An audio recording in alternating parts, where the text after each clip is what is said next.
In mini lecture 29, we want to practice the phasor approach.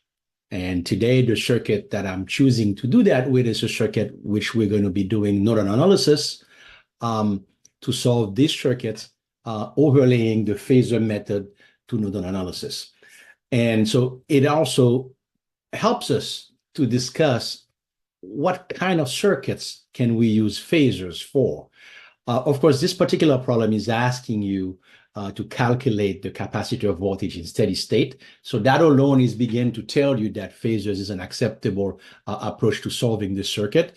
The use of phasor essentially is exclusively for circuits that have sources that are sinusoidal in nature. And when I mean sinusoidal in nature, I mean cosines and sines.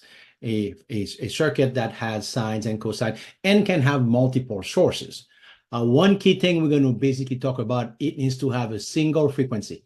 In this case here, I'm going to say the frequency is 100 radians per second. That comes from the sources. So you can have multiple sources, sines or cosine types, but a single frequency in these particular circuits. In this case, it will be 100 radian per second. The problem here is asking you to calculate the voltage in steady state. So it suffices to say that this is a circuit that's on for a long time. This is not a circuit with switching on, switch it off. This is a circuit that's on for a long time. So we're looking at, when we say steady state, we lay these sources are on for a long time, and we're looking at the response that doesn't include the natural response, what we used to call back in differential equation, the complementary response. The complementary response has died out long ago. We have the forced response, the particular response left, which we call in electrical engineering the steady state response. So the problem essentially asking you that. And the last segment of the course will exclusively look at sinusoidal circuits using the phasor method, for which we're calculating the response in steady state. So that's the focus of the last, if you will, third part of the course. A few things to notice. I'm going to do something in two ways here. I want to kind of give you two different flavor here, because this is my opportunity to review nodal analysis with you using this circuit with the phasor method. Okay.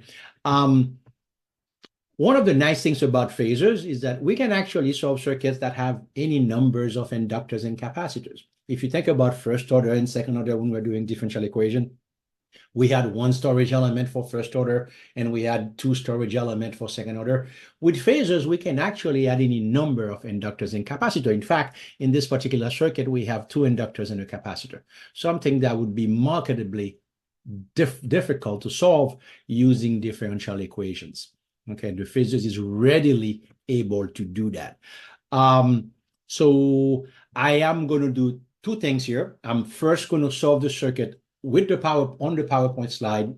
What I'm going to do is use a particular reference node, and then on paper, I'm going to go back and change the reference node just to give you a different flavor. So let's begin this discussion. Let's do a little bit of review about nodal. The next mini lecture we'll do a mesh example just to kind of get you, again, refamiliarize yourself with mesh. So when we're dealing with a circuit and we're doing nodal analysis, what is the one thing we need to pay attention? We need to pay attention to voltage sources in nodal analysis. Okay, so of course, we're going to prepare the circuit at first. And when I mean prepare the circuit, I'm going to find the nodes. Then I'm going to select an arbitrary reference node. And then I'm going to put current on all of my passive elements. Okay, that's what I'm going to do there. But when we're doing nodal, we need to pay special attention to voltage sources. And the special attention is two things. We're going to write one source equation per voltage source, because that's what voltage sources do. They essentially maintain a potential difference between the two nodes that they are connected to. So we're essentially writing an equation that essentially state that. And then we are going to draw a supernode about the voltage sources, particularly when the source does not include the reference node. Okay, so those are the two things we do, but special treatment for voltage source. When we do mesh, it's going to be current source that we do special treatment when we're doing mesh analysis. Again, I'm going to do this problem on using the PowerPoint slide, and I'm going to select one reference node, and then I'm going to go back on paper and just to choose a different reference node just to show you the flavor. And I'm hoping this exercise will give you a solid review or nodal analysis. So we are dealing with phasors here. When we're dealing with phasors, it is important to note the frequency of the source. Here it's going to be 100 radians per second. Again, we can have multiple sources. Here we only have one source, but they all need to have one frequency. And that comes in when we calculate the impedance of the inductor, the inductors, and the impedance of the capacitors. Because if you remember, the impedance of the inductor is J times omega. The omega is going to be 100 radians per second times the inductance. And for the capacitor, it's minus J divided by omega C. So that also comes into the impedance of the capacitor. Okay, so let's begin this problem here using a particular selection here. All right, so the circuit is excited by sinusoidal signal. So we convert the circuit to what we call phasor domain. What does that mean, converting the circuit to phasor domain? That means converting all sources, we only have one source here, and converting the inductors and capacitors to their impedances, okay? So let me go back here. So the source we have was 10 cosine 100t plus 30 degrees. Remember, the phasor method is a method that references to cosine function. So if you had a sine function here, the first thing you would have to do is convert the sine to a cosine, and then you convert to the phasor domain. So when we convert to the phasor domain, we essentially pick up the magnitude of the cosine function and the phase angle, 10 at an angle 30, and that only works at the frequency 100 radians per second. So that's what you have here. You have 10. So this is a complex number, magnitude and phase, magnitude 10, phase 30 degrees, and that flows directly from the cosine function that you were given. Okay, so we are not solving the original problem. We are going to solve a slightly different problem because it's easier to solve. All right, and then we calculate the impedance of each inductor and each capacitor. We have two inductors here, and omega is 100 radians per second. So that gives you, for the first inductor on the left, that gives you J times 100 times 5. That's the J500. Okay. So, and again, the other inductor is J600, and the capacitor is minus J1000. You always should check that you have a positive impedance for each inductor, and you have a positive imaginary impedance for each, for each inductor, and you have a negative imaginary for each capacitor, okay? Because that flows from this. Now, I can write the capacitor and impedance as minus J, because 1 over J is minus J. I can write it and substitute and find that easier to consume. I can write it as minus J divided by the quantity omega C, okay? So that's what, take your pick, what you feel more comfortable with, but a glance should tell you, and inductors should have positive imaginary impedance. Capacitors should have negative imaginary impedance, which flows from that. Okay, so I'm going to begin a typical nodal procedure, and then I'll go back and do it on paper. All right. So what are the first thing we do? The first thing we're going to find nodes. Again, they're going to look nicer than what I'm doing here, but these are the nodes here, the nodes here, and the node here. So, and then I have another node here. Okay. So this is a problem with 5 nodes. So in Nodal, if you have 5 nodes, you automatically have 4 unknowns, okay? The number of unknowns in the number of node minus 1. So these are the nodes. I'm going to pick a reference node. I believe I'm going to pick this reference node. This has the reference node, okay? So I'm going to label the other node. I'm going to say V1, V2, V3, and V4, okay? So that's what I'm going to do. So I'm doing it essentially just doodling here. And then, generally speaking, I'm going to do a supernode for the source, except in this particular case, the source does contain the reference node. So there is no KCL about the supernode. So many times I do not show the supernode when the source, essentially is connected to the reference node, okay? But you could say that. And then we're going to proceed to write the source equation. In this particular case that I'm showing you, the source equation would be V4 equal 10 at an angle 30, okay? Then I'm going to put current with arrows and labels on each of my passive element, that is resistors, inductors, and capacitors. So let me show you the net result here. Again, you got my reference node here. I labeled the node. the other node that are not the reference, and I put currents on all of my elements that are not sources, okay? So passive elements here. The direction of these currents are totally arbitrary, left to right, top and bottom, there's nothing wrong on that. This is what we've been calling preparing the circuit here for solutions, okay? So that's what we do here. Again, in this particular case, I can put a supernode around the voltage source, but it contains the reference node, so no KCL about a supernode that has the reference node, okay? So often I won't show it that because we don't do anything about it. So this particular problem here, I'm going to do a source equation for my voltage source. It's going to be V4 equal 10 at 30. And then I'm going to proceed to do 1 KCL at V1, 1 KCL at V2, and 1 KCL at V3.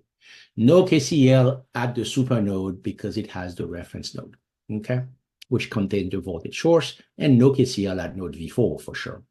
All right, so we have 4 knowns, we need 4 equations. The first equation is going to be really easy. It's going to be the source equation here, and I apologize for my bracket a little bit up here.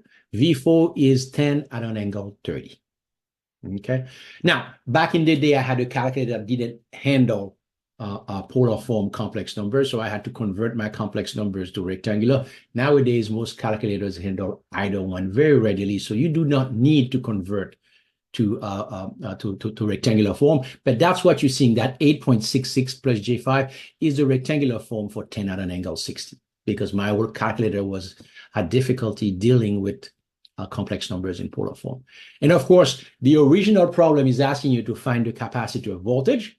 In this case here, the capacitor voltage is node V2 minus V3. So if I solve for my nodal analysis problem here, I immediately will find my capacitor voltage by going V2 minus V3, okay? And I hope that's it. So my next step is to essentially do KCL at node V1, then KCL at node V2, then KCL at node V3. So let me give you a little warning here. And I do this in this problem here, but many times I advise students not to do this. You can see that I have V4 as 10 at an angle 30. So you can assume now V4 is unknown, but I would avoid using V4 as unknown. I would leave V4 as its own equations. Okay, so I would essentially leave V4 as it, because essentially let the calculator or the computer do the work for you, as opposed to subsuming V4 in the solution, and then a lot more opportunities to make algebraic errors if you do that. Okay, so let's look at our KCL here. 3 KCL equations. KCL at node V1, the way I define my current here, all of the currents are actually leaving node V1. So it's I1 plus I3 plus I4 equals 0. KCL at node V2, I have I4 coming in, and I have I5 and I6 leaving. So it's I4 minus I5 minus I6 is equal to 0. Or you can say I4 is equal to I5 plus I6. Either one is an acceptable form of KCL. Note that I'm writing KCL in terms of current. I still expect you to do that because that is a way to avoid a lot of errors. And then KCL at node V3, what's coming in? Everything is coming in. So I5 coming in, I1's coming in, and I2. So it's I1, I5 plus I2 equal to 0. And again, remember what I say about this. This is the 10 at an angle 30 in rectangular form. So you don't have to do that, okay? Just a side here. And then we're going to do voltage-current relationship. It's not Ohm's law, although sometimes I find myself saying Ohm's law, but it's not. It's voltage-current relationship because it involves inductors and capacitors as well, not just resistors. Ohm's law only exists for resistors, okay? So voltage-current relationship for all of these currents. So whenever you have I1 here going this, that means the plus must be here, and the negative must be here to satisfy the passive sign convention. So that means the voltage for that J500 inductor is V1 minus V3. So the current I1 is V1 minus V3 divided by J500, okay? Similarly for I2, it's essentially the reference node, because whenever you have the current here, then the plus is here, the minus is here, where the plus is, which is 0, minus V3 divided by 40. These are things we've seen before. And you see, I'm doing what I told you not to do. I'm using the value of V4 in the equation for I3, basically setting the possibility of algebraic errors. So you could have just leave it as its own equation and write this as V1 minus V4 divided by 10. That would have been a more careful, easier thing to do, and let your calculator do the work for you at the end. Okay, but I'll show you both ways. Okay, and then of course we continue on for I4. I4 is V1 minus V2 divided by 20. I5, the current to the capacitor, is V2 minus V3 divided by the J100, and then I6 is V2 divided by J600. Okay, so this is a typical voltage current relationship. When we write those as current is voltage divided by impedance. Okay, of course, in this case here, the impedance are complex, so you're going to have to deal with more complex arithmetic as opposed to what we were doing in the first month of the class. So what we do here, we take all of this current, we put it on the 3 KCL equations, and then we end up with 3 equations, 3 unknown. Again, I'm using the value of V4 in these equations, so I'm now down by 1 unknown, but I'm assuming V4 is known. I recommend that you not do that because it's easier on the calculations. And then when we do this, essentially, we solve for, again, we can put it in matrix form, and then we solve for the nodes V1, V2, and V3. Regardless if you solve them, in polar form or in rectangular form, you eventually need them in polar form because we go from the polar form to the original problem that you were asked. Okay, so now that I have these V2 and V3, that's what I needed really. Then the capacitor voltage in phasor is V2 minus V3, and in polar form, that's equal to this. Then at an angle 34.55. Okay, so the last step is to essentially, we've gotten the solution in phasor, is to go back to the original problem. The original problem here, once we have the phasor, we pick up the magnitude and the phase angle, and that feeds into, at the frequency of the source, that feeds into the original cosine, and that's the solution we were trying to solve without differential equation using the phasor method. Okay, so this is a pretty good solid problem. It's a 5-node, 4 unknown problem. It had 1 voltage source, so so we could make things a little bit more challenging, but it is a solid problem. Okay, so what I'm going to do right now, I'm going to take that problem and I'm going to change the reference node just to show you how that play out for a nodal here. And I'm going to do it on paper so you can see my manipulation using the complex numbers and all that good stuff. Okay, so let me do this.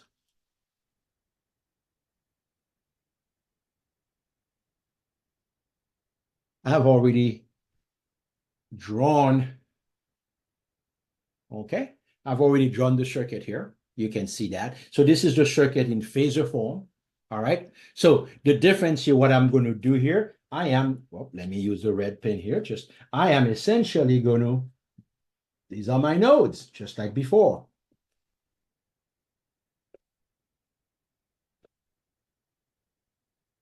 These are my nodes. And now I'm just going to do my reference node right here, okay?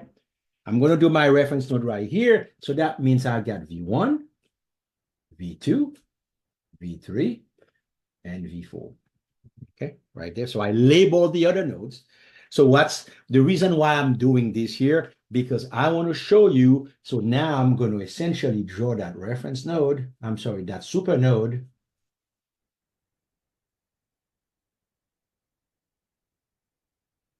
Right there. I'm going to draw the super node here, which I'm drawing in green. I don't know if you can see it on the, so I'm going to do that here. And then finally, I put current I1, I2, I3, I4, I5, I6. Okay. So we're going to set up the problem here for a different reference node just to give you a different flavor. That also allows me to talk about KCL about the supernode. We didn't have the opportunity to do KCL about the supernode because in the previous format, I selected that reference node here. So the supernode had the reference node, so we didn't do KCL about it. So in this particular case here, first thing I do again, source equation. And what is my source equation here? It is V4 minus V3 equal 10 at an angle 30 degrees. And again, this is a full-on equation. I don't need to do anything. I can actually just box it. It's going to be part of my matrix solutions. Okay, that's my first equation for my four unknowns. All right, then I'm going to do KCL at node V1. V1 is what we call a regular node. It's not the reference node and it's not connected to a voltage source. V2 is also a regular node. And then I'm going to do KCL about the supernode because the supernode does not contain the reference node. So let's go with our KCL equation here. So add V1. What do we got? We got I1 plus I2 plus I3 equals 0. Okay, that's equation 1 because this is final.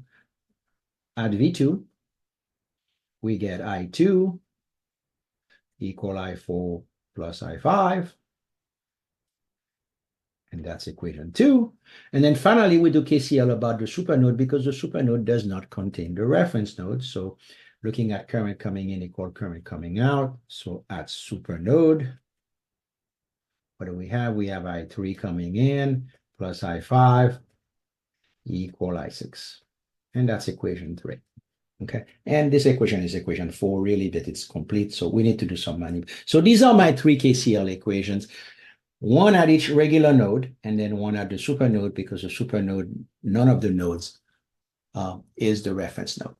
Okay, so that's that step. Then we're talking about voltage-current relationship.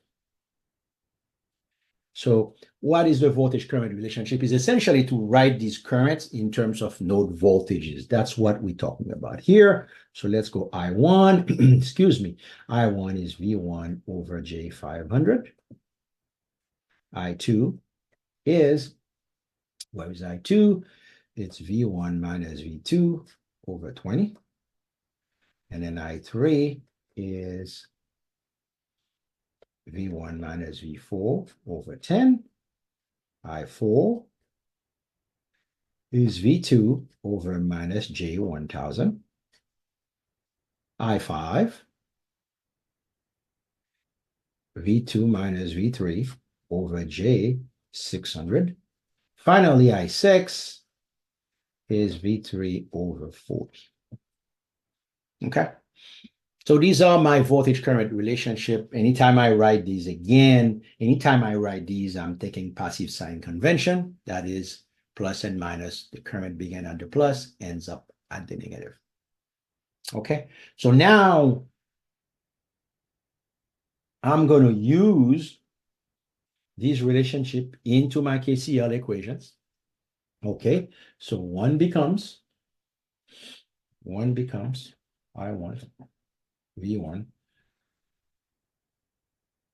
J500 plus I2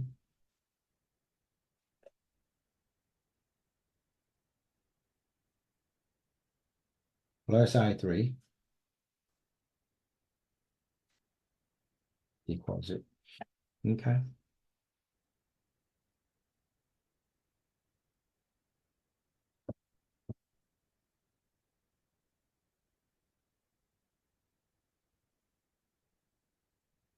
Okay. So I can actually multiply this entire equations by J500. I just want to get rid of the denominator here. So what do we get? So multiplying by J500, I get V1 plus J25 V1 minus J25 V2 plus J50 V1 minus J50 V4 equals 0. So these are the kind of steps that I want to do on paper that I couldn't do using the PowerPoint, but I think it's important for you to see me doing it because that's what you should do, and that's what I expect you will be doing in your work. Okay, so now we collect them here. So I have V1 here, V1 here, and V1 here. So I have V1 times 1, and so the imaginary part here is plus J75. Okay. V2, I only have this V2 here, so minus J25 V2, okay? And then I have just one V4, J50 V4. So that's my equation number 2. Okay, so that process is what I wanted you to see as well, because it shows you the math. It shows you the manipulation. It's not skipping. It's not PowerPoint slide going from one slide to another. So equation 2 right there becomes I2. I2 is V1 minus V2 over 20 equal I4 V2 over minus J1000 plus I5 V2 minus V3 over J600. Okay.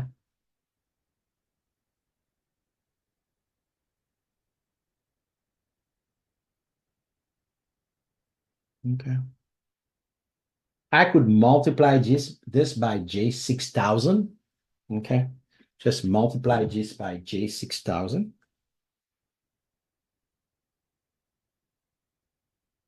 So what do we get here? We get J300 V1 minus J300 V2 equal, so J6000 minus V2 times 6 plus 10 V2 minus 10 V3. I multiply this entire equation by J6000. Okay. So putting everything on one side, so what do we have here? We have J300 V1, and then I got V2 here. So plus V2, and it's going to be, if I did my stuff, what, minus 4 minus J300, okay, plus 10 V3 equals 0. If I did my math correctly, let me just double check here. I multiply by J6000. So I get J300 minus J200 V2. This becomes just 6, and then minus, and then this becomes just 10 V2. So I think I got correct here. So if I did my math correctly here. Okay, so finally, equation 3, which is right here, the KCl at the supernode is I3. I3 is V1 minus V4 over 10 plus I5, V2 minus V3 over J600 equal I6 equal V3 over 40. Okay.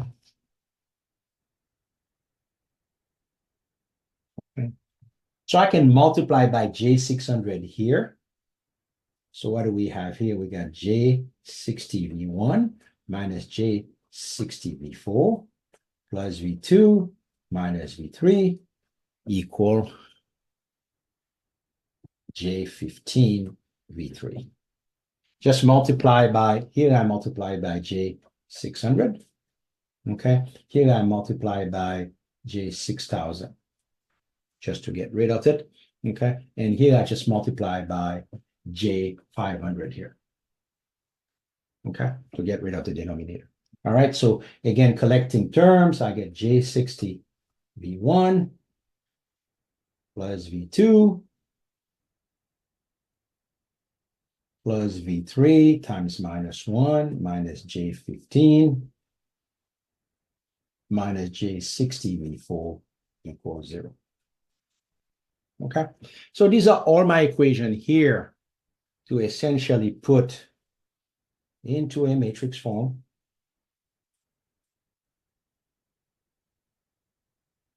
The first equation is 10 at an angle 30. So we got V1, V2, V3, V4. So this equation here is V4 minus V3. So 0 V1, 0 V2, minus 1, 1. Okay, V4 minus V3. That's this equation. Then this equation here, again, I apologize if I make some math errors because I'm doing it on the fly. So this is 1 plus J75 minus J25, 0 minus J50 equals 0, 0, 0. Okay. Third equation here is J300 minus 4 minus J300, 10 and 0. last equation here is J60, 1 minus 1 minus J15 minus J60. Okay, so that's essentially, and of course, V2 is equal to VC. Okay, V2, the voltage was across the capacitor. The reference node when I put here is equal to VC. Okay, so this lays out a different approach using nodal, moving the reference node. What that does, that shows you how to deal with KCL about supernode that doesn't contain the reference node. There's nothing particularly easier this way than the previous ones. Again, I like to let the calculator do the math for me. That's why I'm not using things inside. I just let it be the way it is. And I'm going to put it in a matrix solver to give me these solutions. I think this is a perfect way. So hopefully that gave you the comparison between different choice of a reference node and how that changes the solution. But this is, as you know, pretty solid problem for you to get there. So when I do this and I put it in my matrix solver, I get in polar form, I get VC is equal to 10, the magnitude 10 at 34.58 degrees. So that's in phasor form right here. So that VC of T is equal to 10 cosine 100T plus 34.58 degrees volt, okay? Which is the original problem you asked. So I am hoping that this gives you a very, very good flavor for what it is to have essentially to look at the problem with different reference node. This is the reference node that's at the bottom that essentially is not inside the supernode. And in the previous solutions that I did, I had put the supernode right here inside the supernode. So again, hope this is an example that gets you going. We will do, our next example will be a mesh. We will try to do the similar process here. Of course, mesh doesn't have a choice of reference node. We'll just essentially try to set up the mesh on paper so that you see the whole process just like I'm doing here. Thank you very much.